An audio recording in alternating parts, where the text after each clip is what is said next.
ভারতবর্ষ যখন স্বাধীন হয়েছিল, এই ভারতের জমিনে হাজার হাজার আলেম উলামারা তারা রক্ত দিয়েছিল, নিজের বাচ্চাকে শহীদ করেছিল, মাথায় কাফন বেঁধে ইংরেজদের বিরুদ্ধে জিহাদ করেছিল, তারা লড়াই করেছিল। যখন ইংরেজ বাদশাহ যখন জানতে পারলো এদের মূল গোড়া হলো আলেম উলামারা, তারা দিল্লির জমিনে, দিল্লির বুকে রাতের অন্ধকারে তলোয়ারি নিয়ে লেগে গেল যে চলো এদের আলেম উলামাদেরকে খোঁজো।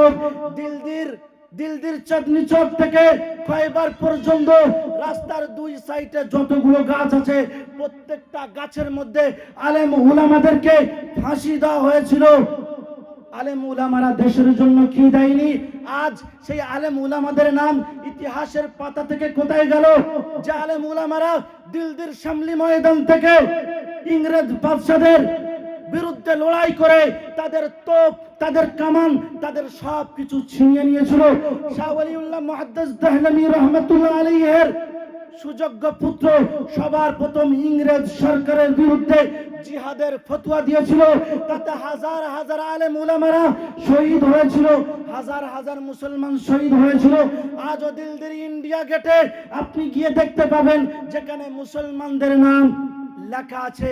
আজ বলছে না মুসলমানদের দেশে কোনো অবদান নেই, মুসলমানদের দেশের জন্য কিছুই করেনি। মুসলমানরা দেশের জন্য কি দেয় নাকি? মুসলমানরা দেশের জন্য missile man APJ Abdul Kalam দিয়েছে। আজও পর্যন্ত পৃথিবীর জমিনে কোন আব্দুল কালাম তৈরি হয়নি, আর ইনশাআল্লাহ কিয়ামত পর্যন্ত কোন আব্দুল কালাম এরকম হয়তো তৈরি হবে না। দেশের ভিতরে মুসলমানরা এত কিছু দেওয়ার পরেও মুসলমানদের কোনো নাম নেই। আজ বিভিন্ন জায়গায় মুসলমানদের মসজিদগুলো ভাঙা হচ্ছে, মুসলমানদের মাদ্রাসাগুলো ভাঙা হচ্ছে। গত এক মাস তাই হয়নি, যোগী রাজ্যে একটি মসজিদ, সম্ভালের একটি মসজিদ, ওই মসজিদটার বয়স 550 বছর। এই 550 বছরের মসজিদকে বলছে যে এর তলায় শিব মন্দির আছে।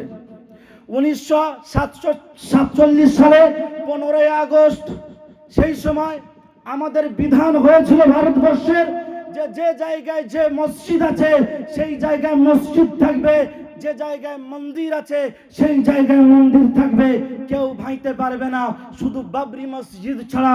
কারণ বাবরি মসজিদের মামলাটা, বাবরি মসজিদের কেসটা অনেক আগে থেকে চলে আসছিল। তাই আইন হলো যে 1947 সালে 15 আগস্টে এটা হলো যে মসজিদ যে জায়গাতে আছে ওই জায়গায় মসজিদ থাকবে, আর যে জায়গায় মন্দির আছে ওই জায়গাতে মন্দির থাকবে। আজ মুসলমানদের যত ঐতিহ্যবাহী জায়গা আছে সেই জায়গাগুলো নিয়ে নেওয়ার চেষ্টা করছে। মসজিদ আছে কাজল থানায় যাওয়ার আগে, মসজিদটির নাম হলো আদিনা মসজিদ। এই আদিনা মসজিদ এর বয়স প্রায় 700-800 বছর।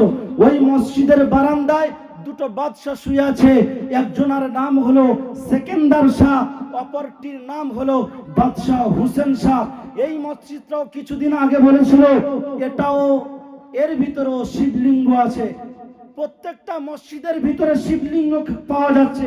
আবার কিছুদিন আগে উঠেছে বলছে আজমির শরীফ, যেটা 700 থেকে 800 বছর পুরানো, যেখানে খাজা মাইনুদ্দিন চিশতি রহমাতুল্লাহ আলাইহি শুয়ে আছে, বলছে ওই আজমির শরীফের ভিতরেও শিবলিঙ্গ আছে। মানে প্রত্যেকটা মসজিদ এবং মাদ্রাসার ভিতরে এদের শিবলিঙ্গ খুঁজে পাচ্ছে। কদিন